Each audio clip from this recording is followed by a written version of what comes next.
a biologist on a mission to keep the rare honeybee Apis trifecta from going extinct. The last 60 bees of the species are in your terrarium. You've already constructed wireframes of the appropriate size and shape. Now you need to turn them into working beehives by helping the bees fill every hex with wax. There are two ways to fill a given hex. The first is to place a bee into it. Once placed, a bee cannot be removed without killing it. The second, if at any point an unfilled hex has three or more neighboring wax-filled hexes, the bees already in the hive will move in and transform it. Once the bees have transformed every hex in the hive, you can place an additional bee inside and it will specialize into a queen. The hive, if well cared for, will eventually produce new bees and continue the species. If there are no hexes with three or more transformed neighbors, the bee will just sit and wait. And once the bee transforms a hex, it can never become a queen. You could put 59 bees in one wire hive, wait until they transform all the hexes, and then create a queen. But then just one collapse would end the species. The more viable hives you can make now, the better. So how many can you make with 60 bees?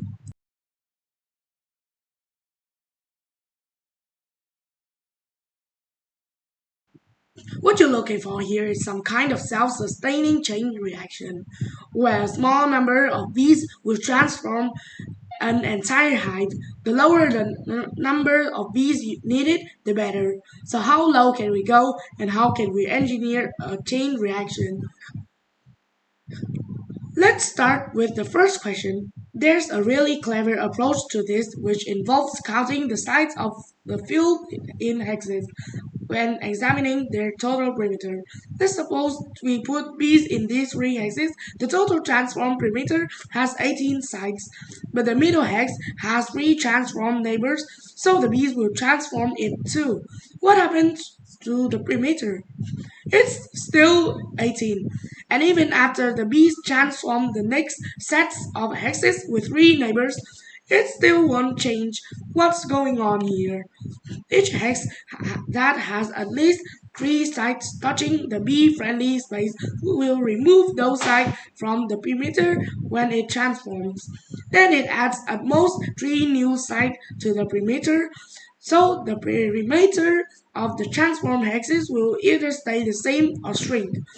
The final perimeter of the entire hive is 54, so the total perimeter of the hexes we place the bees in at the start must be at least 54 as well. Dividing that 54 by the 6 sides on each non-adjacent hex tells us it takes at least 9 bees to transform the entire hive. That's a great start, but we still have the tough question of where the bees should go and if we'll need more. Let's think smaller. We already know that 3 bees could completely transform a hive this big. What about slightly bigger one? The perimeter of this hive is 30, which means we'll need at least 5 bees to fill it. With 6, it will be easy. Placing them like this would fill out the whole hive in just 3 steps. But we can do it better. We don't actually need to place a bee on this hex, since the other bees will transform that spot on their own. It looks like we have the beginning of the pattern. Can we extend it out to our full hive? That would mean placing our 9 bees like so. Once they get to work, they'll create a chain reaction that fills in at the center of the hive and extend it to its edges. Add a 10th bee to the completed hive and it becomes a queen. Repeat that process 5 more times and you have the last 60 members of Apis trifecta create 6 producing hives. All in all, it's a pretty good beginning.